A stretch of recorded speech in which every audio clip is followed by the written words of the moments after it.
ओम शांति। राजयोग meditation के इस श्रृंखला में आज हम देखेंगे कि ईश्वर के साथ जैसे हमने माता पिता का संबंध देखा, इसी तरह परमात्मा हमारा परम शिक्षक, परम सतगुरु भी है। तो उसको परम शिक्षक या परम सतगुरु के रूप में कैसे मन एकाग्र करें? कई बार दुनिया के अंदर कई लोग माता पिता के रूप में उसको याद करना नहीं चाहते हैं, लेकिन शिक्षक के रूप में या सतगुरु के रूप में उसको याद करना चाहते हैं, जहां एक आदर भाव, एक बहुत ऊंचा भाव मन में उस सतगुरु के प्रति होता है। जिस तरह दुनिया के अंदर भी कोई भी शिक्षक विद्यार्थी को जब कोई भी जीवन के सिद्धांत को बताते हैं, कुछ सिखाते हैं, तभी तो वो आगे बढ़ते हैं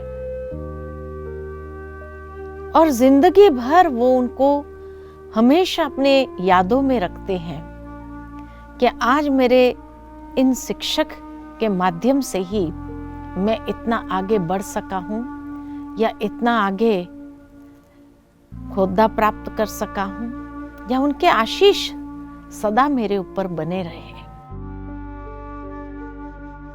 परमात्मा भी हमारे परम शिक्षक है, परम सतगुरु है, परंतु जीवन के कुछ वैल्यूएबल लेसन्स सिखाने का तरीका ईश्वर का न्यारा और प्यारा है। जीवन के अंदर जब भी व्यक्ति के सामने कोई परिस्थिति आती है, कोई समस्याएं आती है, तो वास्तव में ये परिस्थिति, ये समस्याएं हमें जीवन में अनमोल सीख देने आते हैं, और यही उस परम शिक्षक का सिखाने का तरीका है, प्रैक्टिकल, कि जिसको सीखते हुए हम अनुभवी बनते जाते हैं और उसी माध्यम से आगे बढ़ते जाते हैं। बच्चा तो एक प्लेन स्लेट होता है, लेकिन उसके बाद जैसे ही वो बचपन समाप्त होता है और जीवन में जो परीक्षाएं आने लगती है, एक के बाद एक, हर परीक्षा हमें घड़ना चालू करती है। जिस तरह एक शिल्पकार एक मूर्ति को आकृति देने लगता है जिससे वो पूजनीय हो जाती है, ठीक इसी तरह ईश्वर भी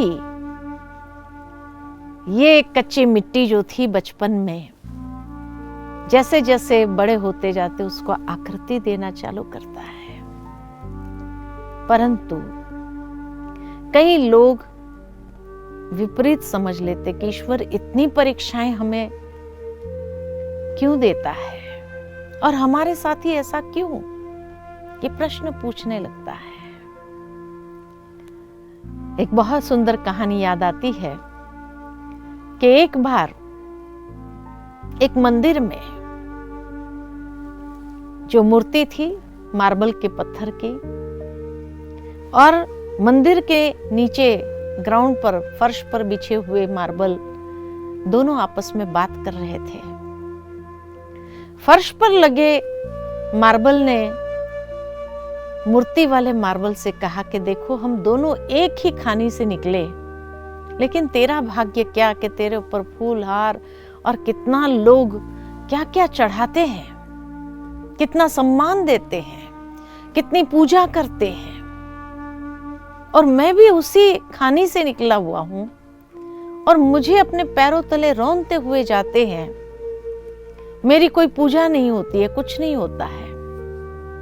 तब वो मूर्ति वाले मार्बल के पत्थर ने उसको जवाब दिया कि देखो, शिल्पकार ने जब तराशना शुरू किया तो तुम्हारे ऊपर जैसे हथौड़ा छेनी लेकर के काम करना शुरू किया, तुम टूटता गया,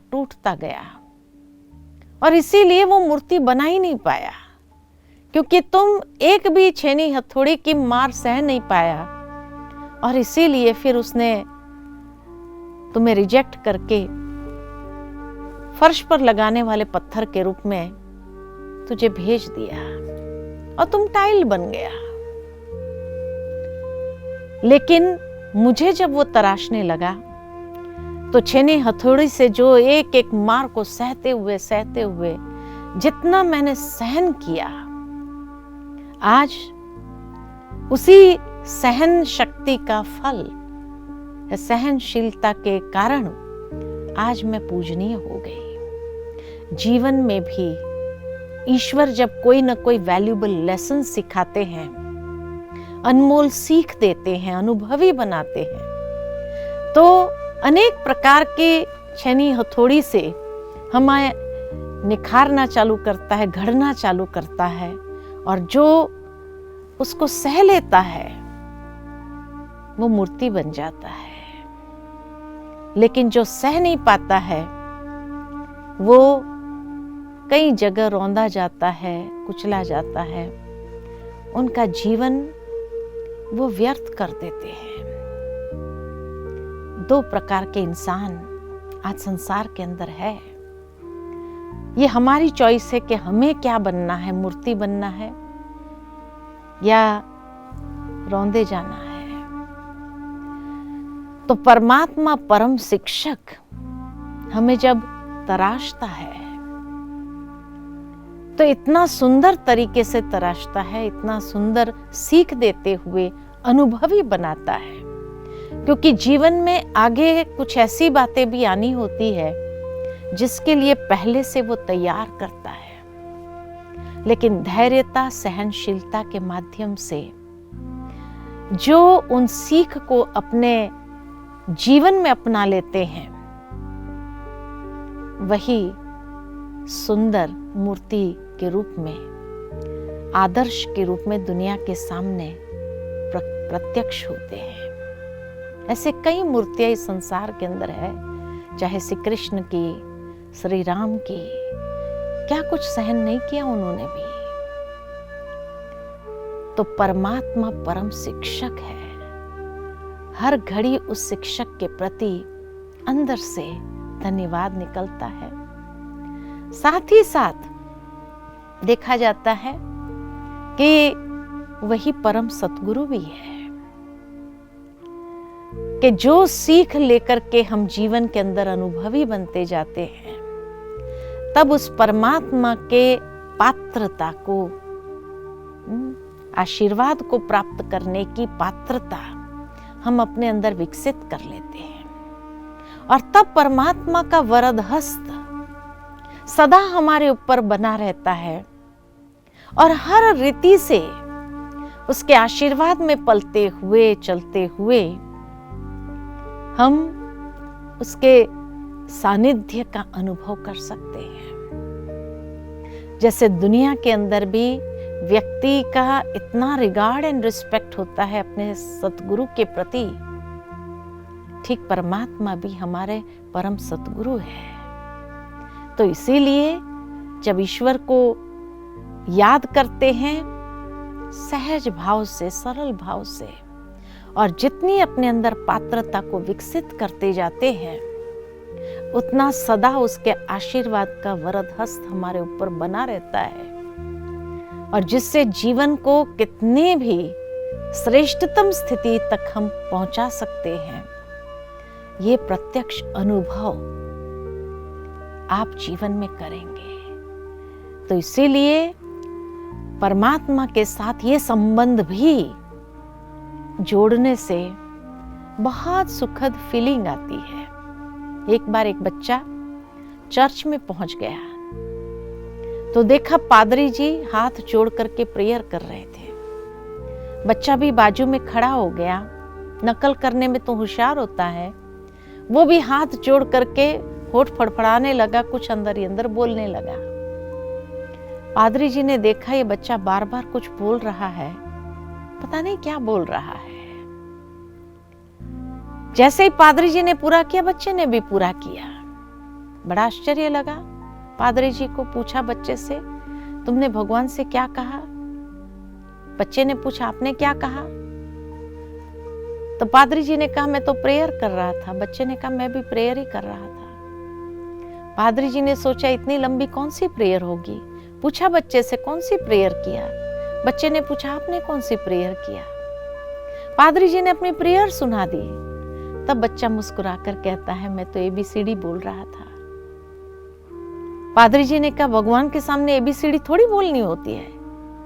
बच्चा बहुत होशियार था, कहने लगा, ये तो मुझे मालूम नहीं ABCD बोलनी चाहिए नहीं बोलनी चाहिए, लेकिन इतना जरूर मालूम है कि आपकी प्रेयर में भी वही 26 अक्षर ABCD के ही थे, मेरी प्रेयर में भी वही 26 अक्षर ABCD के ही थे।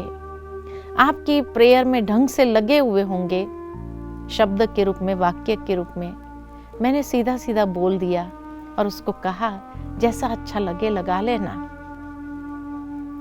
ईश्वर को कौन प्रिय लगेगा? बच्चा ही प्रिय लगेगा, क्योंकि उसकी वो निर्मलता, वो पवित्रता।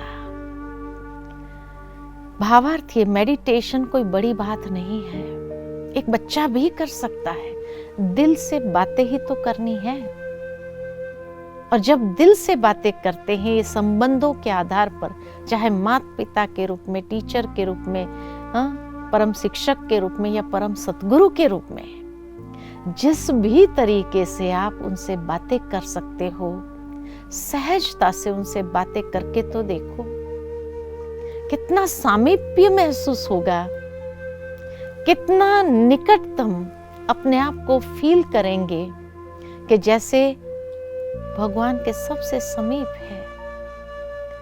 और यही मेडिटेशन है, यही ध्यान है। ध्यान कोई बड़ी बात नहीं है, दिल से बातें करना, अपना समझकर उससे बातें करना, यही ध्यान है। तो ईश्वर के प्रिय पात्र हम भी बन जाते हैं। चलिए थोड़ी देर के लिए उस परमात्मा से दिल से बातें करें। ओम शांति।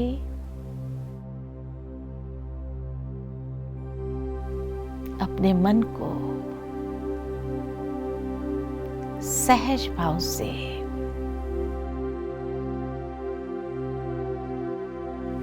इसी स्मृति में स्थित करें कि मैं परमात्मा का अति प्रिय शिष्य हूं।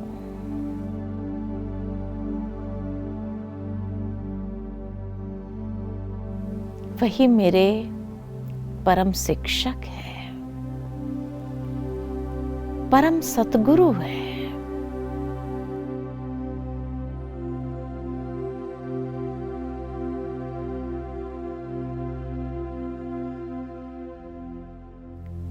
जिसका वरद हस्त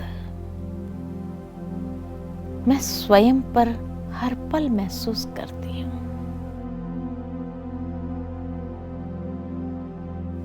जो परम शिक्षक बनकर जीवन के अंदर अनमोल सीख देते हैं।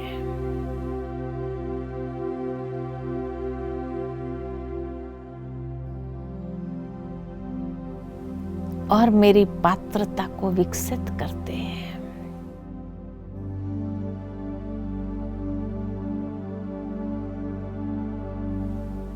मुझे आदर्श बनाते हैं।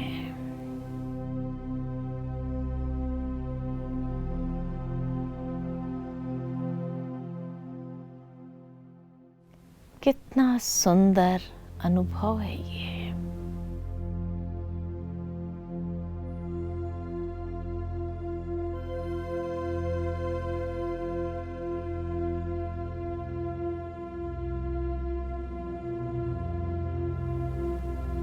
उस परमात्मा के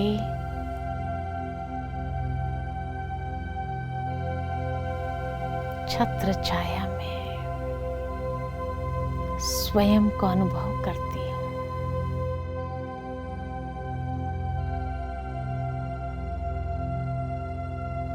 मैं आत्मा कितनी न सौभाग्यशाली हूँ।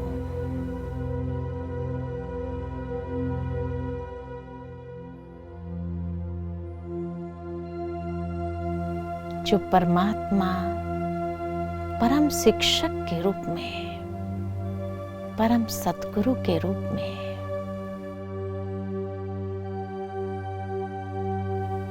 मेरे आंतरिक गुणों को विकसित करते हुए जीवन में ले आते हैं। ओम शांति शांति शांति।